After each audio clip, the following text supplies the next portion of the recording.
Michel Frey, bonjour, bienvenue sur le plateau de Des mots et des mots. Vous êtes médecin, acupuncteur, exerçant depuis plus de 30 ans l'acupuncture. Vous êtes aussi le président du Conseil supérieur national d'acupuncture traditionnelle. Et donc à ce titre, vous dirigez tout un programme sur l'acupuncture. Est-ce que vous pouvez d'abord nous expliquer un petit peu ce qu'est cette médecine ancestrale, historique, qui a pas mal de secrets à nous révéler? Alors l'acupuncture, comme tout le monde sait, c'est la plus ancienne des médecines. On remonte en fait à pratiquement 3000 ans sur les derniers écrits. C'est une médecine traditionnelle dans le sens où elle intègre en fait l'idée du corps dans son ensemble, donc partant de des valeurs traditionnelles du corps et de sa représentation dans l'environnement. Donc médecine traditionnelle, oui. La plus ancienne, oui, donc plus de 3000 ans. Et on associe souvent l'acupuncture essentiellement à la médecine chinoise, mais il n'y a pas que ça. Vous avez dans la médecine chinoise tout un panel d'interventions thérapeutiques que sont l'acupuncture, bien sûr, que tout le monde connaît, mais aussi le tuina, qui est une forme de massage. Mais le massage chinois, oui, absolument, le massage chinois. La pharmacopée, l'herboristerie, enfin la pharmacopée, et la moxibustion. Voilà, tout ça, en fait, à l'époque, était utilisé en fonction des classes sociales. Il faut savoir que l'acupuncture était essentiellement réservée aux mandarins. Donc la pharmacopée, c'était beaucoup les gens du peuple. D'accord. Voilà. C'était l'utilisation des simples, donc l'usage des plantes en tisane, en soupe. Et par contre, l'acupuncture était considérée comme une médecine plus noble. Donc l'acupuncture, c'est un des outils de la médecine traditionnelle chinoise. C'est un des volets thérapeutiques de la médecine traditionnelle chinoise. D'accord. Alors c'est un univers qui reprend la globalité de l'individu, aussi bien le mental que le corps.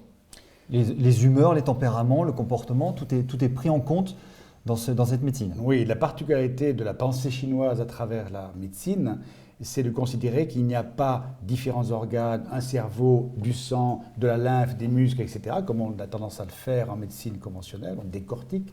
Là, c'est l'ensemble qui va être représenté sous une forme d'énergie. Et cette énergie sera à la fois viscérale, mais aussi psychologique. On ne fait pas de différence entre le cerveau et le corps. Donc quand vous recevez une personne, vous traitez la totalité de cette personne-là. Voilà. Et pas seulement sa demande, mais tout ce qui est autour de cette demande. Bien sûr, on sait très bien que la demande souvent cache autre chose. Comment vous faites parce que vous êtes médecin, comment vous faites pour concilier le point de vue de la médecine conventionnelle et celui de cette médecine-là? Parce qu'apparemment, la croyance originelle dans ces deux médecines est assez différente. Dans l'une, on va traiter une pathologie, dans l'autre, on va traiter l'ensemble. Comment vous faites la part des choses entre les deux? Alors c'est difficile effectivement de faire la part des choses, bien que je pense quand même que c'est un heureux mariage. Pourquoi? Parce que notre médecine, j'entends la médecine biomédecine ou médecine conventionnelle, a des atouts diagnostiques remarquables. On est capable effectivement de décrypter une maladie, quelquefois ses causes, alors que la médecine chinoise va être beaucoup plus subtile. Donc, se servir de la médecine chinoise, on pourra peut-être en parler tout à l'heure, dans l'abord diagnostic assez précis, spécifiques, qui sont le pouls, les yeux, les peaux phanaires, et la vérification par la biologie, par l'imagerie, je persiste à penser que c'est un heureux mariage. Est-ce que vous êtes d'accord que la médecine conventionnelle découvre des choses que la médecine chinoise avait déjà traitées depuis assez longtemps? Je pense, un exemple que j'ai lu à un moment, c'était les fonctions hépatiques, les fonctions du foie. Je pense qu'à quelques dizaines près, la médecine chinoise découvrait à peu près 70 fonctions, si je ne me trompe pas, 70 fonctions du foie. Et que la médecine conventionnelle actuellement en décrit à peu près une quarantaine. Donc elle est sur le chemin de découvrir ce que la médecine traditionnelle chinoise a décrit depuis déjà très longtemps. Est-ce que je me trompe? Non, c'est tout à fait juste.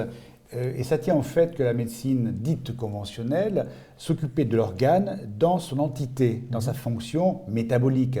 Petit à petit, elle commence à comprendre l'incidence de l'extérieur, l'alimentation, les climats, tout ce qui nous environne en fait, et voir et observer des modifications sur l'organe. Ce que les Chinois avaient parfaitement compris il y a très longtemps, en décrivant non seulement les pathologies ou la physiologie liée au foie, mais aussi à tout l'environnement, l'émotionnel, la colère, enfin on peut en citer Il y a énormément. de Voilà. choses. Tout est regroupé sous l'organe matériel du foie. D'accord. Effectivement, vous avez raison, la médecine conventionnelle maintenant se pose des questions sur l'incidence, l'incidence de tout l'environnement sur l'organe, cœur, foie, rein, rate, poumon, etc. Tout n'est pas perdu pour la médecine conventionnelle. J'espère bien. Donc, on Encore pourrait dire beaucoup de choses à que apprendre. la médecine conventionnelle est en train d'avoir une pensée chinoise progressivement. Oui, et de la même façon que la pensée chinoise commence un peu à s'occidentaliser. Ça, c'est peut-être moins agréable à Vous penser. êtes en train de dire que la tradition serait en train de se perdre, soit en Asie, soit dans l'esprit? Non, elle s'enrichit. Je pense que la tradition ne se perd pas, comme toute la tradition, elle reste, mais elle s'enrichit justement des données qui vont conforter les appréhensions de cette tradition. Alors tout à l'heure, vous avez parlé d'énergie. Vous avez parlé d'énergie, c'est un substrat qui est un petit peu évasif pour nous. Est-ce que l'énergie, ces méridiens ont été, ces fameux méridiens sur lesquels on peut piquer, mettre des aiguilles, est-ce que ça a été mis en évidence finalement? Est-ce qu'il y a eu des publications? Parce qu'on se doit d'être plus ou moins scientifique dans notre société, mais est-ce qu'il y a eu des publications, est-ce qu'il y a eu des écrits sur ça? Alors, il y a eu beaucoup de recherches sur l'existence des méridiens. La première en date remonte à peu près une quarantaine d'années, où on a pu objectiver la réalité du point d'acupuncture à travers des mesures électriques et précisément des mesures de baisse de résistance cutanée. Donc comment ça se passe? C'est-à-dire on avait un appareil tout simple qui permettait de mesurer la résistance de la peau. On prenait effectivement une base sur la surface de la peau, et avec une autre sonde, on allait chercher les différences en fait de mesure. Okay. Et comme par hasard, lorsqu'on se trouvait sur un point décrit par la tradition d'acupuncture, la valeur résistive chutait de 300%. Ce qui est devenu maintenant les fameux détecteurs de points d'acupuncture. Voilà, on en a fait donc bien sûr des différences des de potentiel, c'est ça? Voilà. Ouais. Mais malheureusement, on n'a pas pu le prouver scientifiquement dans la mesure où il n'y avait pas que des points d'acupuncture. On a trouvé d'autres points qui n'avaient rien à voir avec les points d'acupuncture qui offraient ces mêmes capacités. Ce qui m'a poussé, puisqu'avant d'être médecin, j'étais ingénieur en électronique, ce qui m'a poussé à m'intéresser au problème. Et j'ai donc travaillé sur un autre concept qui était sur le concept de la capacité de la peau, des charges capacitaires à la peau. Mon idée était qu'au niveau du point d'acupuncture, venait s'accumuler une forme d'énergie, alors on la traduira par la suite, et ensuite pouvoir mesurer sa capacité à l'emmagasiner. Donc j'ai inventé le premier appareil basé sur un autre système qui était celui de détecter les charges capacitaires. Et là, on ne retrouvait que les points d'acupuncture. Là, c'était plus tangible. D'accord. Il y a donc des études qui ont été faites à partir de mesures qui sont beaucoup plus valables. C'est ça. Aux yeux, en tout cas, du monde donc, scientifique. on a effectivement prouvé que, aux yeux du monde scientifique, que le point d'acupuncture existait. Maintenant, de là à prouver que le méridien en tant que tel existait, on n'a jamais pu le prouver. En 1982-83, Jean-Claude Darras, qui est un médecin acupuncteur, a fait des expérimentations assez surprenantes en injectant des isotopes sur des points d'acupuncture, et il aurait retrouvé, par imagerie, des trajets qui s'apparentaient un peu aux méridiens. Mais est-ce que c'était les méridiens d'acupuncture? Est-ce que c'était les plans de clivage musculaire? Est-ce que c'était les réseaux veineux, lymphatiques? On ne l'a jamais prouvé. Parce qu'il y a une superposition assez étroite dans certains cas entre les méridiens et le réseau lymphatique, veineux, musculaire, etc. Donc bien sûr. D'où vient l'idée du méridien, justement? Parce que c'est quand même une chose qu'on entend assez souvent. Donc... Alors, méridien, contrairement à un trajet visualisé, semble être une ligne successive de points d'acupuncture, donc, appartenant à un même organe. Ce qui me fait penser que l'idée du méridien est totalement virtuelle. Il n'y a pas de conduction entre un point et un autre, même s'ils appartiennent au même organe. Par contre, cette projection, imaginez par exemple un organe qui va émettre une forme d'énergie par son travail, par son métabolisme, et projeter à la peau, à la surface, des conductions électriques. Chacune de ces conductions électriques vont suivre une sorte de trajet qu'on va en fait banaliser et appeler méridien. Donc c'est plus une interprétation finalement d'un regard extérieur qu'une réalité en tout cas de ce qui se passe dans le corps. Voilà, la preuve est que la traduction même Shui, qui est le point d'acupuncture, c'est pas une émanation de l'énergie, mais du souffle, comme si quelque chose effectivement venait à la surface et communiquait avec l'extérieur pour se mettre en synergie. Alors, Quand vous l'expliquez comme ça paraît très très clair. Je dis ça parce qu'il y a beaucoup de gens, dès qu'on emploie un mot comme énergie, par exemple, tout d'un coup ça a une connotation ésotérique, ça semble pas tangible. Dès qu'on parle de quelque chose qui semble plus logique comme ça, on a tout de suite l'impression que c'est très clair et que c'est assez évident.